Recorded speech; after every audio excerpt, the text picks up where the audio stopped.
Hello guys! Kumusta ang lahat? Welcome to Seda Centrio Hotel in CDO. So dito kami nag-breakfast. Sama na ito sa binok namin guys. So they have typical breakfast buffet with hash browns, live station, syempre bacon, ang local vinegar nila. Ito yung pinaka-exciting part. Meron silang beef salpikaw, salads, at syempre ang authentic Filipino breakfast, yung tuyo, saging na saba, pritong talong, salted egg, at syempre kung ano-ano pa. Grabe, busog na busog kami dito. Meron pa silang spinach. Hindi mawawala ang cereal sa kids, fresh fruits, yellow yung pakwan nila, tinolang manok, and congee.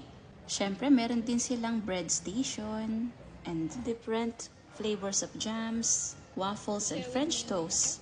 Look guys, talagang sinulit namin ang aming breakfast. Wala kaming natira dito. May honest review, babalik kami dito sa Seda Centrio. Super sulit ang aming stay. Ang sarap pa ng foods nila. For more videos, please follow me guys. Thank you for watching.